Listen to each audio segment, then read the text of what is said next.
Good morning. As promised, I am sharing a video this morning. I had some time to gather my thoughts a little bit. Yesterday and Friday were lots of stuff going on, right? Um, this is going to be a long video, so just warning you now that it's going to be long. First, today is Northwest Arkansas Soup Sunday, and Soup Sunday is one of my favorite nonprofit fundraisers that we do. We've been doing it for years. First as Backyard Burgers, then as IDK Cafe, and now we help out with Cockpit Catering. Last year we did this Ridge Runner Cafe. Anyways, it's going to be fun. There'll be tons of people there trying all sorts of soup. And if you have not got tickets, you should definitely get tickets. And you should come to Rogers Convention Center later today. I think it starts around 4 o'clock. Anyways, that's that for right now. Obviously yesterday, the current administration went ahead and moved forward with the tariffs that were promised during the campaign. 25% on Mexico, 25% on Canada, and then 10% on China. That's on top of any tariffs that are already in place. So if you don't know really how tariffs work, I do suggest that you kind of take a little bit of time and really kind of understand that tariffs, while flowing into the coffers of the government, do not really get paid by the other government. So the companies that are selling and trading, so for importing and exporting, those are the companies that have to pay the tariffs. And clearly, they are not going to just eat those costs. So those costs ultimately will be passed on down to the end user. In that case, specifically speaking towards Mexico, because as I told you, there are three main things that I'm keeping an eye on with what's going on. One is immigration, two is LGBTQ IA issues, and three is things that deal with grocery prices and things like that. So obviously these tariffs are going to directly affect grocery prices because Mexico specifically is one of the largest importer or exporter to us, whatever you know mean, of produce. Specifically, very obviously, tomatoes. So tomatoes are grown primarily Florida and in Mexico during kind of the seasons. Those are the best places to grow them. Other places as well, Alabama, Arkansas also has a great tomato crop during the summer, but our growing season is just, it's limited, right? Mexico is a little further south. They've got a better growing season, so forth and so on. So crops rotate for where they're picked. That's also why you have migrant workers, but that's a whole other video. Anyways, it's not just tomatoes, also watermelons. The list goes on and on. It's avocados, etc. Now, California also grows some of those, but that also ties into that immigration thing where the migrant workers are no longer working as much in California because they're scared to go to work because they're afraid that they're going to get deported or being unable to work.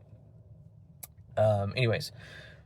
Again, like I said, there's a lot going on, and if you haven't really been paying attention, or if it's too much for you to follow, totally get it.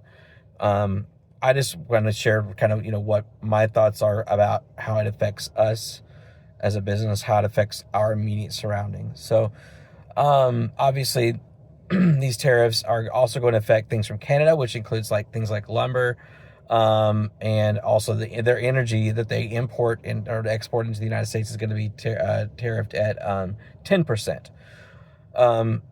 Also, after all this, Mexico and Canada also announced retaliatory tariffs as well, which the administration, the felon in charge, said that we are going to have more tariffs on top of those 25%. So we are now in a trade war. With multiple countries, two of which are our allies. And we have the NAFTA, or this NAFTA 2.0 that Trump himself helped negotiate and put into place, just totally disregarding, basically. So there we go. That's that portion of kind of what I wanted to talk about this morning. What it means for us exactly is we're going to immediately, starting today, we will start raising our prices for all of our delivery orders. Because that's easy and fast to do. Our in-house menu will be updated. We will have to raise our prices accordingly. preemptively, even because we know that the prices will go up regardless. It's just a matter of fact, because it's not just going to be the produce. The other things that Canada also imports are the things that affect packaging, cardboard, stuff like that. That's something that we use a lot of. And it's all those things are going to add up. So just look for that to go up. Look for your grocery prices. They will start increasing. Even the administration said we can't help it.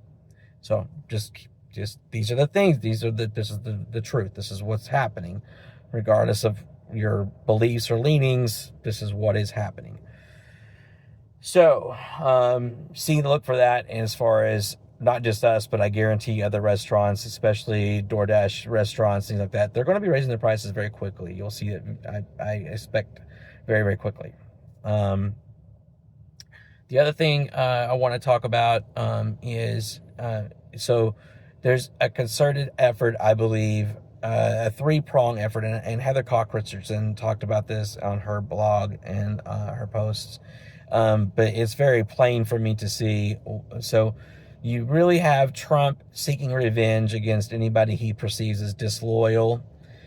I'm sorry, I said his name. I did not mean to. I apologize about that. And then secondly, you have the Project 2025 people, orchestrators that have seen an opportunity to impose their Christianity, theocracy ruling over the United States. And then three, you have the Billionaires Boys Club, which is Elon Musk and his quote-unquote Department of Government Efficiency, which yesterday and Friday and even before that, but they have essentially taken over the Treasury.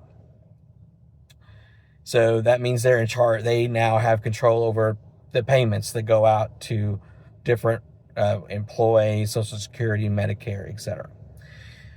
What that exactly means, we don't know for sure. But couple that with the fact that X.com and Twitter, whatever you want, I still, whatever. 5 days ago, they they finalized an agreement with Visa to start being a payment processor, basically.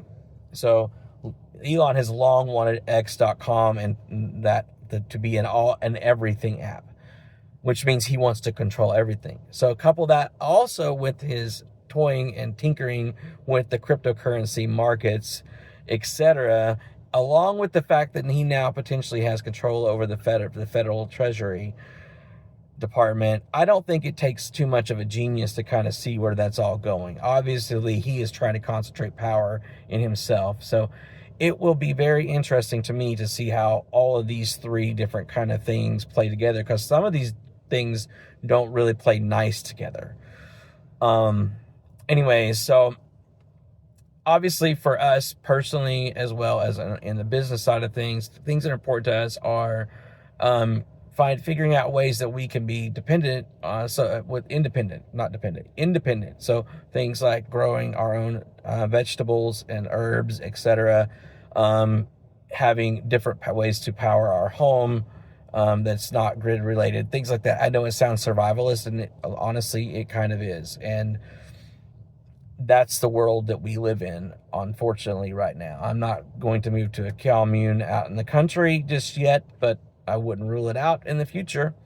So call me crazy, but I think in the future bartering is going to be very important. So if you know how to cook, you can trade that for fruits and vegetables and things like that, and get with your community and around you who can grow what. If I'm growing potatoes, maybe next door they grow tomatoes, and then the next house over grows beans, and then you swap that stuff around.